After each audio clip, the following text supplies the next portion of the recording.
Guys, you're welcome back to my YouTube channel, Trigger Asylum. Thank you guys so much for clicking once again. If you're new to this channel, please consider subscribing. And to all my OGs, you know what to do. Comment down below, let me know, gang. Now, if you've been following this channel, you know if there is one thing 2024 brought was back-to-back news of cuts, cap, one thing or the other, and then everybody going after temporary workers, temporary residents, and all that. Guys, I am so sorry to inform you that there are more woes ahead, because most recently our Prime Minister did an address where he called for more cuts. Whether it's temporary foreign workers or whether it's international students in particular that have grown at a rate far beyond what Canada has been able to absorb. Now we're at 7.5% of our population comprised of temporary immigrants. That's something that we need to get back under control. So we want to get those numbers down. It's a responsible approach to immigration that continues on our permanent residents as we have, but holds the line a little more on the temporary immigration that has caused so much pressure in our communities. Immigration Minister Mark Miller says the international student cap could expand if Canada doesn't get a handle on its housing shortage. His words come after Prime Minister Justin Trudeau said on Tuesday government needs to rein in the number of temporary immigrants coming to the country. To give an example, in 2017, 2% of Canada's population was made up of temporary immigrants. Now we're at 7.5% of our population comprised of temporary immigrants. That's something that we need to get back under control. Miller confirms the country has seen a significant jump in its numbers. He says the current 2-year cap on international students could be expanded if Canada's infrastructure doesn't catch up to its population. Because I may have to take additional measures in areas that remain uncapped under this. That's K-12 education, which in some provinces looks like it's a bit more of a runaway train than it really should be, and the master's and PhD programs and other exceptions. Meantime, the reaction is mixed to Trudeau's call to bring temporary immigration under control.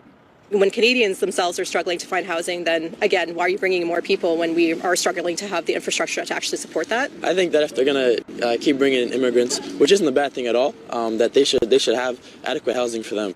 Others are against. The instigation for this was the housing crisis, and I think it's focusing on the wrong thing. The housing crisis can be addressed in other ways, and it's basically targeting like an easy target.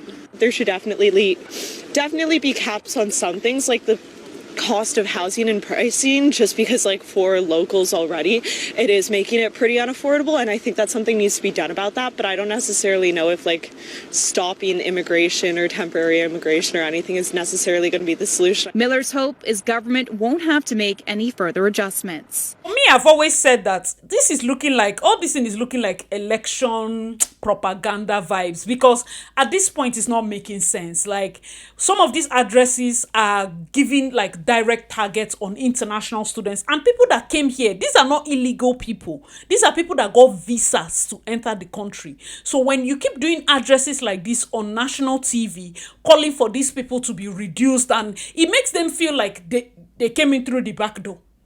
They came in, they paid a lot of money. Guys, let me know your thoughts in the comment section. Yet another shock, because he wants the numbers down. And guess what? Miller is our guy. Miller is the immigration minister, and Miller has been cutting. But Miller is like, you know what? If the cut is not going to solve the housing this thing, he will cut further. There is no way reducing international students will build house. I don't like, there are certain things that happen in this country that makes me just wonder. When something is so obvious. Listen, I was listening to the news earlier, I think yesterday, when the Prime Minister was talking about giving soft loans to provinces, so that people can build, because a lot of developers stop building. He's not dashing them money. He's going to give them loans that have lower interest, because inflation, and some of them, they abandon their properties, their buildings. These are condo buildings. And then he also said fourplexes and all of that. Now that's what he's giving. Doggy our own premier, says he's not going to approve fourplexes. That's, and I understand from Doggy's point of view. Guys, follow me. This is because for you to enter a country, understand their problem first. It's not enough to get study visa. Now they're saying they don't want you. Let me tell you the reason why they think that they don't want you. Housing, right? Doggy is the premier of Ontario. Doggy says you cannot sit there and say we should put fourplexes in suburban areas, single family home areas. Because those people just want single family homes. Canada is so big that the idea that people should be having fourplexes in already congested communities does not make sense to me. And I'm with Doggy on this one. It doesn't make sense to me. Shift! For crying out loud, you go to some cities like you're paying so much money and you're seeing your neighbor's kitchen. It's like eyeball to eyeball. It's almost like it's your house. These houses are too close together and now you want to put fourplexes? Crowd the neighborhood so much. No. Guys, let me know your thoughts in the comment section. So that's where it is. Trudeau says he's going to give money if Doggy will allow fourplexes. Doggy says he's not allowing fourplexes. So as it stands now, Ontario might not have money to build more houses. Which is weird because instead of giving people money to build house, reduce whatever tax or whatever is on the ground and tell them, if you finish your house in the next 2 to 3 years, you can don't worry about paying tax from this point to this point. Expand the house, give more rights, adjust some laws, adjust some things. Guys, let me know your thoughts in the comment section because if housing is the issue, build houses. Build houses. These people that are coming in for school are bringing money to pay for their school. And you have to build house to show that you're ready for them because the money they're paying it into the government. So why are you saying that reducing temporary people will solve your housing this thing? Because even if you build 5, there are many condos downtown that are empty. People cannot afford it. Why is Trudeau acting like he's not in touch with reality? Like is a student coming from India or Nigeria is the reason why people cannot afford $3,000 for a 2-bedroom downtown. Those houses are empty. Vaughan, there are condos that are empty. Buildings are empty because people cannot afford it. How much are they earning? And you think it's reducing international students this thing that is going to help the economy? Guys, let me know your thoughts in the comment section. Like, I'm just going off. This is just a rant because at this point, it almost seems like there's no basis of the argument. It's not making sense. It's not making sense. I get it when as a country you want to reduce, that's fine. But when you say you're reducing it to solve housing, we are not illiterate. I beg. Let's not do that. Let's not do that. I cannot be coming from Nigeria where there's corruption. You cannot bobo a Nigerian. No. A country where the politicians told us snake swallowed money. There's nothing Trudeau wants to say that I cannot catch him. There's nothing I've not heard. I can see through lies. Like, we are trained already. So when people are becoming correct, I beg. So back to it. This was just a rant. Seriously, at this point, like I said, it's giving political propaganda. It's giving, I'm doing so much so that people will vote me for second tenure. That's not my business. I'm an international student. I'm not a citizen yet. Or I was an international student. I'm now on work permit. International students are not like voter material. That's why they are being targeted. No matter the amount of money you bring in, you're not the voting population. That's why they are targeting international students. The reason why people were pumped into this country in the last 2 to 3 years was because as PR, in the next 2 to 3 years, you become citizen and you're among the voter population. So that when the next election comes out, we are having 1 million people. Oh, Canada welcome 1 million. Canada welcome 3 million. That time it was switching them. It's like you don't know that is like what they call this thing, vote banks. Now it has come to voting this thing. We are like, please, we don't want more people. Cut it. You're cutting it not because you don't want more people to come in to help your economy. It's because we have gotten to a point where it's choking us. Guys, let me know your thoughts in the comment section. Shout out to Kabir. There's a content creator that just... He put this so perfectly. I'm going to be attaching his video. He put this so perfectly. So guys, watch this video. If you see the comments on any social media post, especially on the Canadian related post, you will see so much of hate against the international students. So the question is, why are you hating on the international students? Why don't you direct your hate towards where it needs to be directed? Poor governance, What is the reason why you have so many international students in Canada? Who reduced the IELTS requirements or the language requirements for the international students to come to Canada? Who allowed so many colleges to operate with such poor infrastructure? Who allowed all these PPP, private partnership programs, to operate in Ontario? There are hardly few of them outside Ontario, but in Ontario there are so many of them. Who allowed all this? And while all this was happening, why was there no forward thinking to understand, to realize what's going to happen? Think about the students, right? First of all, they get misled, whether it's the agents or the consultants or the lawyers or the country's whole propaganda as such, whether they get misled into believing that if they come to Canada, then of course there is a pathway to PR, whether they get misled into believing that the education that they're buying into is good quality education which will lead them to some skill set, or they come to Canada and realize that there is difficulty in finding houses, so they have to bunk in together with so many other people in the same room, because obviously the cost of living is extremely high. That of course goes for everybody else, you, me, all the Canadians as well, right? Or if they have to work only 20 hours a week, then the amount of abuse that they have to go through with these unscrupulous employers who are using them, sometimes don't pay them minimum wages, sometimes pay them less than what they should be paid, don't pay them for any overtime, always put them on the hook that, hey, I'm going to help you with your PR if you do this, this and this, or if you work for these wages. With all of this pressure, with all of this stress, and with all of this not going in their favor, all they get now is additional hate from everybody else just for being international student. How is it their fault to start with? Okay, I know about those road rages in Brampton, those hooliganism that happen elsewhere, but those are isolated cases. Just because of those 1 or 2 or 3 or 5 such cases, you cannot generalize and blame the entire international student community. You can also not blame the international students for causing the housing crisis. Yes, the housing crisis is existing, but again, blame it on the governance. Why was this not understood about? Why was this not thought about? Why did they not have proper infrastructure planned when they were preparing and allowing for so many international students and their spouses to come to Canada? And now suddenly they are being blamed for everything. Suddenly there is so much of hate against them. It doesn't really bear very well as far as the Canadian mindset or the culture is concerned. Direct your anger towards the parties that are responsible for it.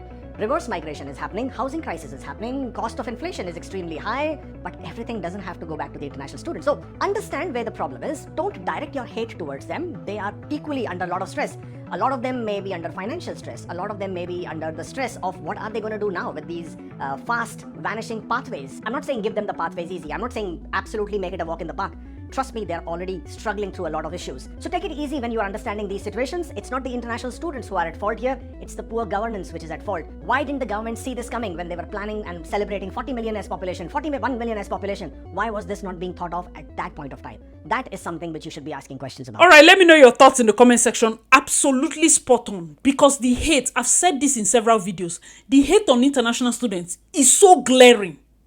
It's so glaring. I don't see as much as I'm on work permit, I see myself as an international student. And then when you see people that cannot even cough out cash, what we paid for one term. Some of us are paying $20,000 cash. People are paying for school fees, whereas there are people here that they can't remember holding $5,000. They are looking down on an international student. We pay 4 times their tuition. And then you look down on those people. International students are walking around and they are like, everybody is just, the hate is everywhere. And that's because the leaders are on national TV giving this kind of updates. Guys, let me know your thoughts. Okay, so he did a post. Kabir did a post on his video, on his page, and this, I'm going to read it out for you guys. He said, "Don't hate international students. Instead, show your anger towards poor governance, greedy colleges and their CEOs, corrupt educational system which misleads the students to come to Canada on the pretext of a pathway to PR." Most of the people, consultants and co that were pushing Canada, they saw this PR, of course, as one of it, you get. And then we have colleges that were like Mills. Who approved those colleges? Who approved it? Let's not all of a sudden we can't find the person that approved it. We cannot find it too.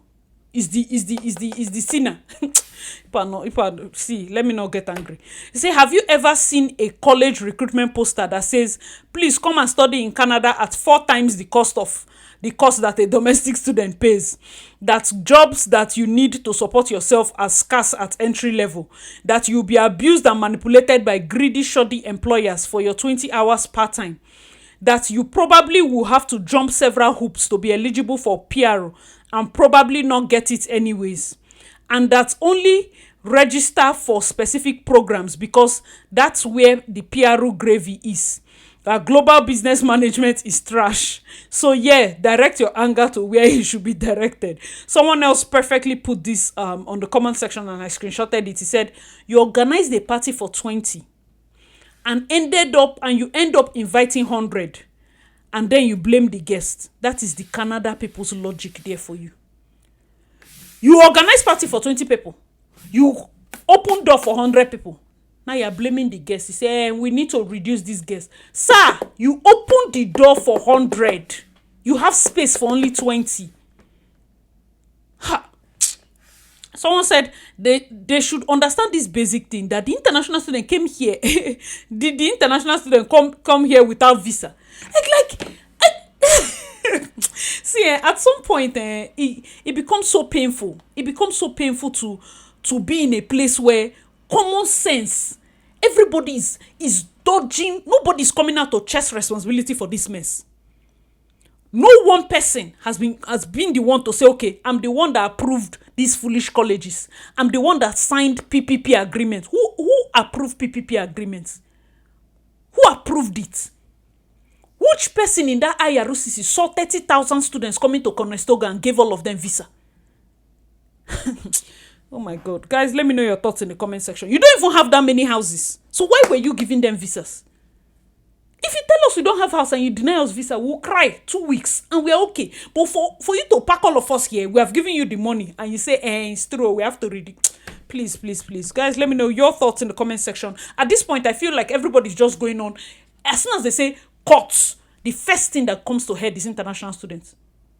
And we're forgetting that there are other sectors. And that's one of the reasons why I feel like as much as they stuck, when they get to a point, an international student, they have finished cutting what they need to cut and it's not working, they are going to go for other groups. Understand that other groups are like temporary workers, asylum seekers. Temporary workers, of course, there are policies now that are looking to reduce the number. But what of asylum seekers?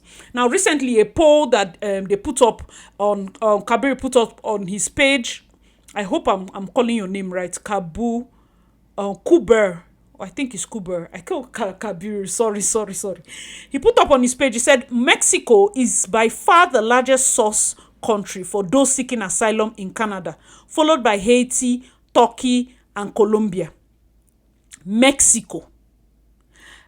What is happening in Mexico? So somebody, he also commented there. So if you have people living on the sidewalk, that means you either have to take it from your public transit fund, your police fund, your paramedic fund. It's just a negative circle. We are hoping it doesn't get to that. That's from the mayor of Brampton. So looking at the charts, Mexico, 25.2 thousand people. Haiti has 10.1K. Turkey has 9.4K, India has 9.1K, Colombia has 8K, Nigeria has 6.5K, Iran has 6K, Pakistan 4.8, Kenya 4K, Congo 3.5, Afghanistan 3.4, Venezuela 3.1. Guys, let me know your thoughts in the comment section. You know what's so funny? This comment, by the time it was there, you see comment section, Indians were like, why is India there? Like, what war is going on in India? And I see like Nigerians and Indians are always united in that kind of thing where they are shocked, like, which kind of smelling asylum are these people seeking? So I can understand for Congo, Afghanistan, some specific places here. The rest of you, let God just shall help you, because I don't know what else to say. Anyways, the content of the post went on to read, Canadian cities are facing a significant influx of asylum seekers, leading to overcrowded shelters and strained budgets. Remember, a Kenyan lady died outside a shelter. A Nigerian guy has died in Mississauga. Peel, a suburban region near Toronto, is experiencing shelter system operating at 300% capacity, with asylum seekers occupying over 70% of beds. Prime Minister Justin Trudeau's government has made policy shifts in response to the influx, including ending a pact with the US and reimposing visa rules for many Mexican citizens. Remember that before, it's like Mexicans could run inside. Now I think they've ended that pact. Canada plans to reduce the size of its temporary resident population, which includes asylum claimants and foreigners on temporary work permits. The surge in asylum seekers has put a significant cost barrier on cities which have never funded this level of support before, leading to concerns about the negative impact on public services. Guys, let me know your thoughts in the comment section. Now, when we are looking at different parts, the government also has to deal with asylum seekers. We already have homeless people that probably, as a result of falling sick and not being able to meet up with their wage and their rent and all of that, they need this shelter. And now we now have asylum seekers that are occupying the shelter. And because they are not, they don't probably have their permits and all of that, they cannot get a job and integrate as fast. We're already dealing with a lot of crime as it is. In this Toronto, it is crazy. And one of the things, like when I tell you people don't like to take blame, remember that they have been stealing a lot of cars. So I was watching the news and I saw that they've recovered a lot, maybe like close to 600 cars they recovered at Montreal ports. Inside different containers, they recovered these cars. Ladies and gentlemen, men and brethren, no arrest. No arrest. 600 cars, no arrest. I see. If a Nigerian is shocked, know that things are bad. I am Nigerian. I am shocked. It's not a good thing. Like, very few things shock a Nigerian. 600 cars, no arrest has been made. I don't understand. Guys, let me know your thoughts in the comment section. At this point, I feel like, as somebody that is seeing this country as the, like, this is our experience of the Western culture, where there are cameras everywhere, where if you do anything, the police can get you. And we are seeing this amount of decay and corruption to the level that is so cringy. Because if some of these technologies were available to other countries at the level with which the police is operating now on just hearsay, I'm thinking that the countries will do better. Oh my God, it's so crazy. I get that with all these different people coming in, that there will be a lot of strain on the public things that you have to do, the services and the police and this and that. But please, of all the temporary residents, students should not be ever targeted at all. The amount of money influx they are bringing into the system from the word go is a lot. Best case scenario, allow the colleges that need to fold up to fold up. Allow the colleges that need to close down. And then cut this cap. If this cap is not enough, don't announce. Why is there so much announcement? Just cut.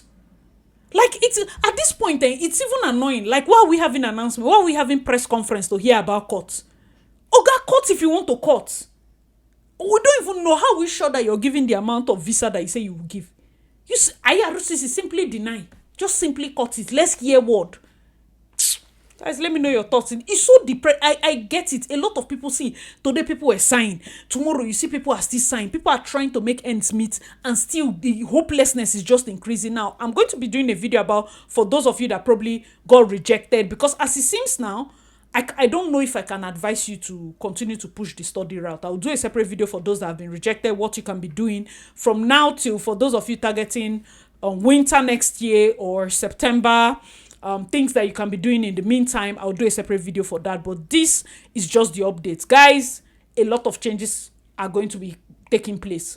I know that you heard that changes are coming. I just want to tell you that a lot more will come based on the people are not satisfied yet. Justin Trudeau is still losing a lot on the polls in terms of popularity. So there has to be a lot of cuts. And unfortunately, right now, international students are going to be getting a lot of that. Like, the international students will bear the brunt of this whole thing. Because housing is a major issue that has to be addressed immediately. And if there's anything, they feel like it's you people that are stealing the cement, stealing the wood that they are supposed to use to build house. So for those of you international students that are stealing cement and wood, because I don't know the correlation. International students come in here and they live in rooms. They share rooms, they bunk, they stay in one room. One house will have like 20 of them. They're managing themselves. No citizen wants to live like that. If they were to even rent the entire house to you, you don't have the money to pay for the house. And now international students come in and they take the house, but they take it in room. So if you cannot live in the rooms and you cannot live in the whole house, how is the international student the problem? It's the government. We cannot be getting angry that old inventory is being used up when we do not get new inventory. What kind of country is this? You have accommodation issue. Is it the old inventory on ground? Houses that have been built for 30, 40 years. Or we have to build new, cheaper houses. It's common sense. At this point, I really don't know what to say. I was just upset. If this video is off, guys, forgive me. I'm just really upset because it doesn't make sense. I get how frustrating it can be. Even though I'm in here, imagine for those that are just coming in.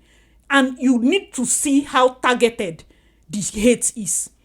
I've talked about Conestoga College. Like, there are places that you dare not write Conestoga on your resume. The way Conestoga has been blacklisted. There are some jobs that you don't write it. Because they keep saying the thing, and imagine people have paid a lot of school fees. Is it their fault? And then now you just say, oh, you just even look like an international student. The eye, they'll be looking at you. Ha, God, I beg. Guys, let me know your thoughts in the comment section below. As usual, I remain your girl, Asylum. Please check out my other videos, and I'll see you in my next one. Bye, guys. Why you see me dance so I